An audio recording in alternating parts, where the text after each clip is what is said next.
টেস্টে তার এক ইনিংসে 5 উইকেট নেই। ওয়াসিম ম্যাকগ্রার মতো শত শত উইকেট নেই তার। ব্রেটলি, শোয়েব আখতারের মতো গতিদানব নন তিনি। তাহলে তিনি কে? তিনি মাশরাফি বিন মুর্তজা। ক্রিকেট পরিসংখ্যান, স্পিড গানের হিসেব দিয়ে যাকে চেনা যাবে না, কাগজ কলম আর বই খুলে যাকে চিনতে পারবেন না, স্রেফ টেলিভিশন আর ছাপার অক্ষর যার পরিচয় দিতে পারবে না, সেই মাশরাফি বিন মুর্তজা। বাংলাদেশ ক্রিকেটের এক মশালবাহক মাশরাফি। আবহাওয়া আর প্রকৃতি বিবেচনায় একটা সময় ফাস্ট বোলার শব্দটাই বাংলাদেশে ছিল অচেনা।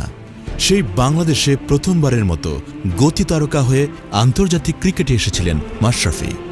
এই ছিপছিপে লম্বা তরুণের হাত ধরে বাংলাদেশে শুরু হয়েছিল একটা যুগ, ফাস্ট বোলারদের যুগ।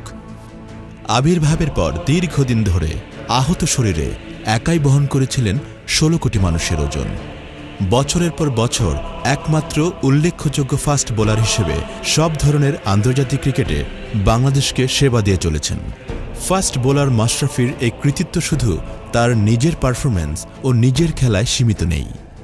গত প্রায় 1.5 দশকে মাশরাফিকে দেখে একে একে উঠে এসেছেন অসংখ্য ফাস্ট বোলার।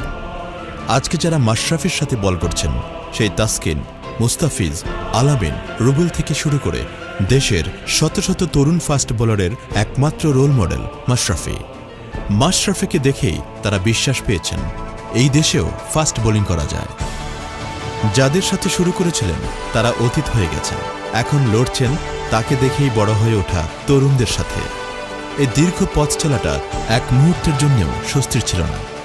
ক্যারিয়ারের শুরু থেকেই মাশরাফির সঙ্গী হয়েছে ভয়ঙ্কর সব চোট, একটার পর একটা। হাঁটু, গোড়ালি, পিঠ, কোমরের ইনজুরি বারবার তাকে ছিটকে দিয়েছে মাঠের বাইরে। চোটের কারণে দফায় দফায় জীবন থেকে হারিয়ে গেছে অনেকগুলো বছর। দুপায়ে 7টি অপারেশন এবং সব মিলিয়ে 12টি বড় ইনজুরির কবলে পড়তে হয়েছে এই ক্যারিয়ারে। হারিয়ে যেতে যেতে ফিরে এসেছেন, ফিরে এসে আবার পেয়েছেন বাংলাদেশকে সামনে নিয়ে যাওয়ার দায়িত্ব, পেয়েছেন বাংলাদেশ জাতীয় ওয়ানডে ও টি20 দলের অধিনায়কত্ব। অধিনায়ক হিসেবে একটার পর একটা সাফল্য এবং নতুন নতুন চিন্তা তাকে নিয়ে গেছে আরও উচ্চতায়।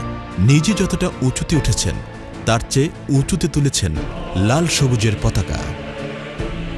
মাশরাফি হয়ে উঠেছেন বাংলাদেশ, বাংলাদেশ হয়ে উঠেছে মাশরাফি।